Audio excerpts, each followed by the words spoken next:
Hello guys, hello everyone, welcome back to ESENtaxa. Andrea Papito here, and in this video I'm going to talk to you about the foreign tax credit while you're Italian fiscal resident. This is a very complex topic that I'm trying to make it as simple as possible. So it's also very important because I receive a lot of emails from you guys asking me about these kind of things right before moving to Italy. So this is a very important subject, and I'm trying to make it simple, and we try to just focus on the most important points to understand how it works. But keep in mind that this is one of the topics that has to be always double checked with an accountant. This video is just for you, for general information, to understand the concept behind it. With the concept behind it, you can go to your accountant and address more specific questions, more precise questions, okay? But you always have to have an accountant or a tax advisor specialized in double taxation agreement, okay?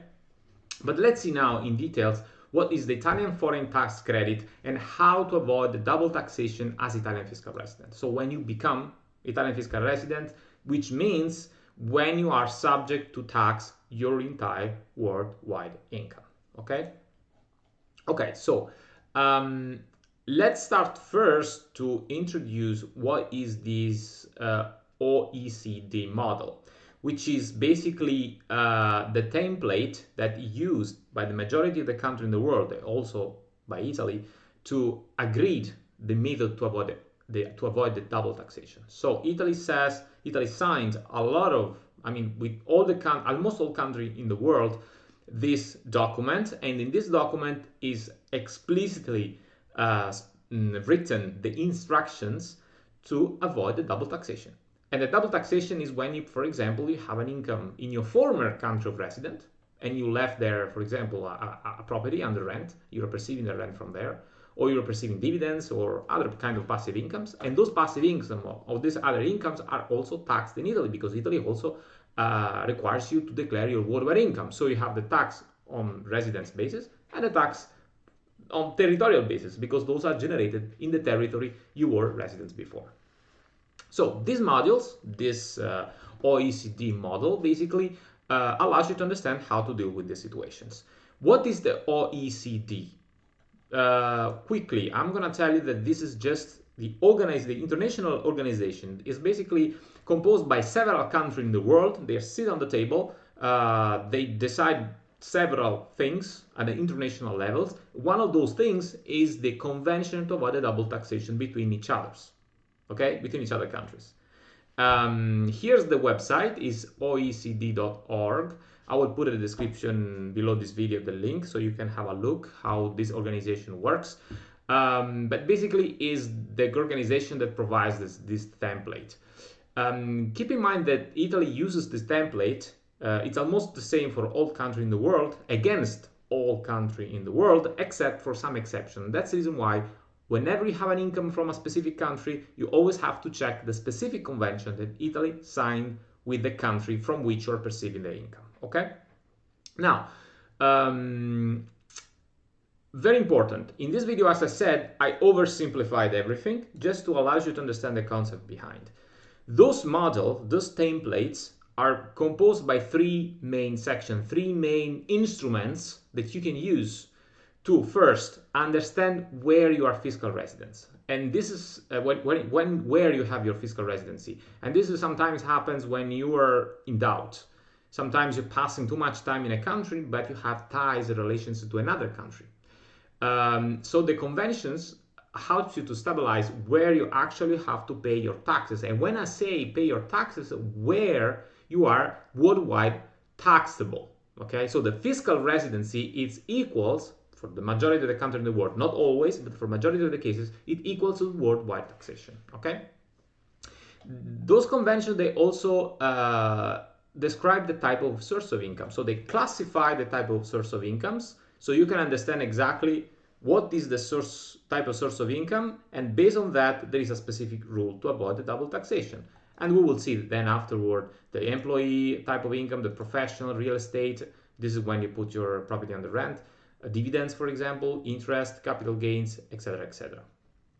Then this convention also explain you the most important point, the method, technically how it works, the double taxation, how to avoid, let's say, the double taxation when you are fiscal resident in a country, but from another state you are perceiving another income, okay? And vice versa. So country A, country B, you are fiscal resident in country B, and from the country A, you are perceiving some incomes, okay? And the country B, of course, wants tax you also on the other incomes generated in the country A. So let's start from the first point that I was mentioned here. These documents, so basically how they help you to identify your fiscal residency. It's very simple. They have a paragraph that describes the tie-break rules. As I said, this happens when you are in doubt. You don't know if you're fiscal resident in a country rather than the other one. This happens, for example, when you are registered in Italy in an anagraphic population registry, but you're passing more than 6 months in Spain, for example. I'm just giving a random example. So how do you know in which country you're really fiscal resident? So those conventions, they help you to understand this, to understand this through the test of the 5 points of the tie-break rules. First, you have to check where you have your factual residence, and this is called for the convention permanent home. This is the residence, the concept of have your official residency. It's not necessarily the fact that you register your name in the population registry. Normally it matches, but it's de facto, so the factual place where you're really living, okay? And if it's not possible to determine in which country you have this, because you're basically spending the same amount of time or you have the same residence in both countries, you have to check your center of vital interest as a second test. In which country you have most of your vital interests? Can be your work, your business, your affair with your friends, but mostly if you have family ties, etc., etc. And if this one also is not possible, let's say you have, I don't know, the family split into country, you have the work also split into country, then maybe the point number 1 and point number 2 is not enough to determine your fiscal residency. And then the third level of test is the habitual adobe, in which you can understand where you're fiscal resident, because at the top of these 2 elements, you can check your physical presence. And this is one of the most common elements all over in the world. So the physical presence is not the first elements that you have to take into account when you check the fiscal residence, but based on the tie-break rules, and in case, because you have to invoke those rules because you're in the doubt, you have to check also the physical presence test as a third element, if the first and the second point were not enough to determine your fiscal residence. If these 3 are not enough, there is the nationality test, in which country you are national, you are citizen. If you are citizen of both countries, then there is a mutual agreement procedure between the 2 fiscal administration of the 2 countries taken into consideration. Now, let's move to the second most important thing of this convention. They determine and they describes you very well the type of income. This is it's very good to understand this point, because if you understand this concept, it will be more easy afterwards how to avoid a double taxation based on the type of income. So Italy has this type of incomes, and in each convention that Italy signs with each and every country describes this list of incomes. So in Italy, you can perceive employee income, employee type, professional, royalties, miscellaneous means any kind of things that is not royalties, professional employees, and real estate. So I should have put a miscellaneous after the real estate. And all these incomes here fall into RPF taxation. So if you don't know what is RPF taxation and you for the first time on this video on this channel, look at RPF video, especially the update of 2022. I will put the link up on my head here, at the top of my head. And the RPF is basically the progressive taxation with the brackets. So based on your global income, accumulating all your incomes, you will have the average RPF percentage, which is basically the tax to pay. That then can be reduced thanks to certain deduction. Watch that video so you will understand exactly how it works.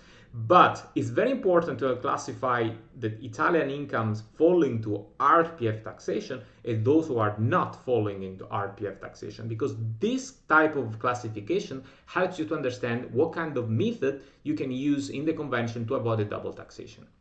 For example, the dividends, interests, and capital gains, they're not falling to RPF taxation. They are subject to a flat tax of 26%, It's called the substitutive tax because it's is replacing the RPF taxation. Okay, there are also some exceptions. For example, in the professional income, you have the regime forfettario, the forfeit regime, in which you have this flat tax of 5% or 50%. If you opt for this regime, particular regime, you cannot, you're not under RPF taxation. And this classification is very important because when you're receiving income from abroad and you are Italian fiscal resident, here's the point, you have to classify this foreign income coming from abroad in one of these categories. Okay? So this is the most important point. The foreign income that you're perceiving as an Italian fiscal resident has to be classified in one of these categories. Okay? Why we need to understand this point? So we first identify the type of income, and then the foreign type of income has to match with one of these with one of these type, because we understand the type of taxation. Why? Because in the third part of the document, we have the method to avoid the double taxation based on the type of income that we have perceived from abroad. Italy normally uses the tax credit method for all the general type of income, which is the RPF taxation, except for the Imposta sostitutiva, which is the substitutive taxation that we have seen before. So let's go back to the previous page. Italy applies, I repeat, Italy applies the tax credit method. So for the income generated abroad, already taxed in a foreign country, and if it's classified, and if Italy sees this type of income as a RPF, falling to RPF because it falls in one of these categories here, then you can apply the tax credit method. The tax credit method.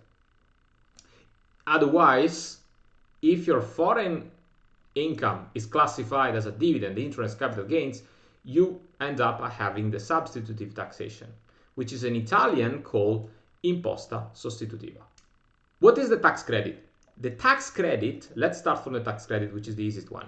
The tax credit is simply a subtraction between the mandatory tax already paid in the country where the income is generated, as we said before, and the taxes required from your country of residence, which is this case of Italy. For example, let's make this example with number. I have a rental income from Germany of 1,000 euro, in which Germany requires me to pay 20% taxes on this specific income, okay? Which means 200 euro. As an Italian fiscal resident, I'm obliged to pay taxes on all my worldwide income, included also this 1,000 euro perceived from Germany, okay? Based on the table that we have seen above before, the Italian tax rates, so this income it's a real estate income, rental income, so it falls to RPF taxation. So this foreign income will be taxed at the minimum in Italy at the rate of 23%, which is 230 euro. Okay, so you're not going to pay 200 euro in Germany and 230 euro in Italy, but in this case, you utilize the tax credit method. It will be applied from your Italian accountant at the moment of filing your Italian tax file return, making this simple subtraction. So we have 230 euro required by the Italian state, minus 200 paid already in Germany, and you pay in Italy only 30 euro. Okay, so you eliminate the double taxation problem. And you will pay only this 30 euro, as we said before. Now, what if our income coming from abroad is classified as capital gains, interest, or dividends? This kind of income are not falling to RPF taxation, so they cannot use the tax credit method, because this is how Italy works. This is how Italy defines his double taxation documents.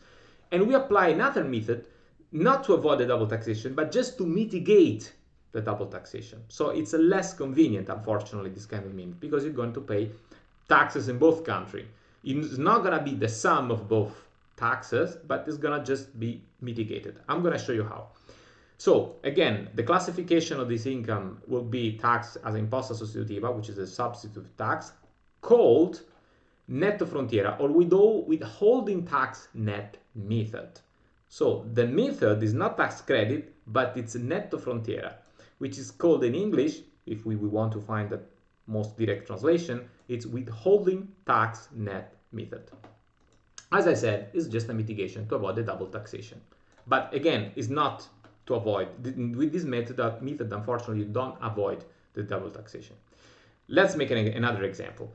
I perceive dividends for 1,000 euro from Spain, where there is a withholding tax of 15% on dividend for not resident. Okay, these are not the real percentage of Spain. Maybe Spain taxes more, I don't know. But just to give you an example, just to describe you an example to make sure you understand the concept behind. So for not resident, so imagine you were living in Spain, then you move to Italy. For Spain, you're not anymore fiscal resident, so you're classified as a not resident. And for not resident, dividends are taxed at withholding tax of 15%, right?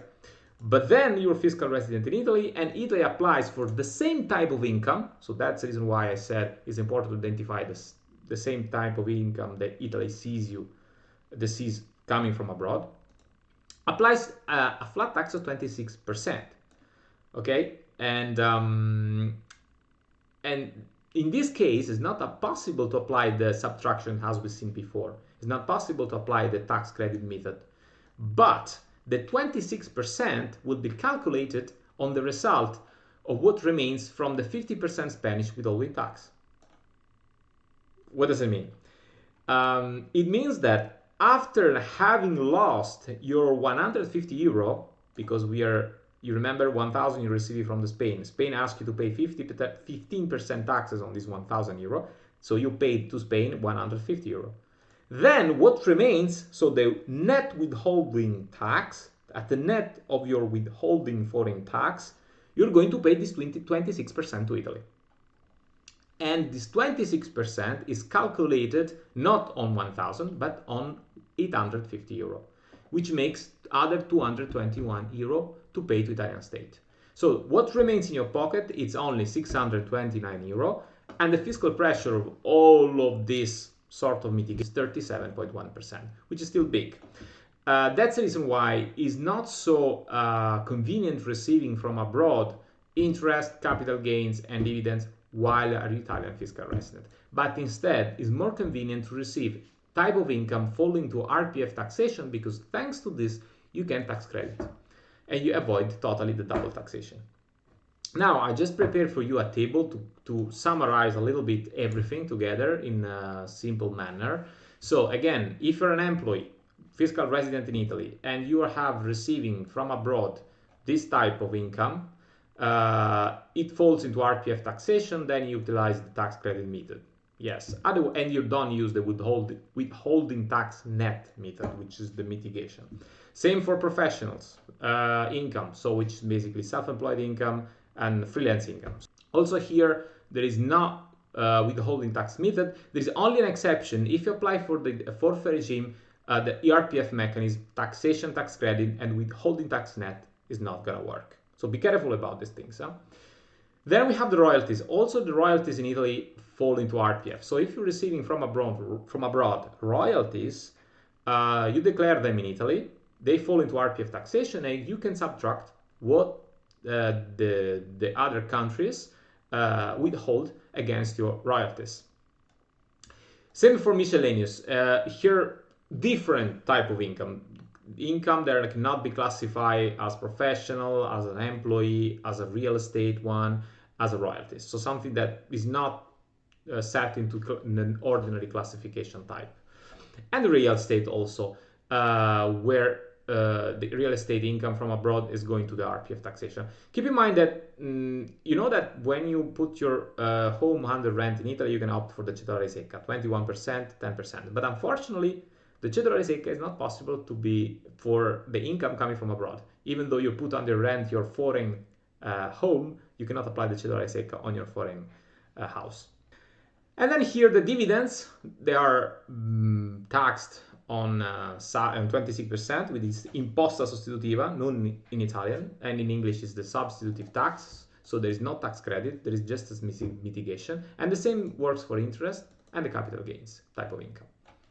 And that's it for today. I hope that I explained as well as possible, as simple as possible, this very, very complex subject.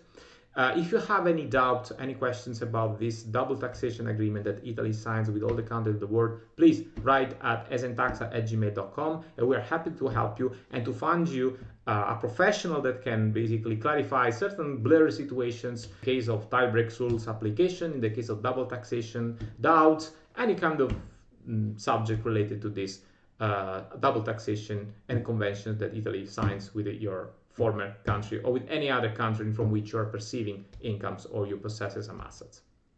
And that's it for today. Don't forget to subscribe to this channel. It's very important to be always updated with all the Italian fiscal regulation and law and news that are coming. Don't forget that in the description below the video, you will have also the link to the Italian Tax Academy, the only online platform that gives you a 5-hour course in which we explain you in details all the Italian fiscal system and structure, how to combine the tax benefits together to reduce your fiscal pressure. And you will also, included in the package of our offer, you will have a one-to-one call with a former Italian tax agency inspector and a tax simulation taking into account indeed your worldwide income before moving to Italy, so you know exactly in advance how much taxes you're going to pay, and it makes sense to understand if the relocation for you is convenient or not.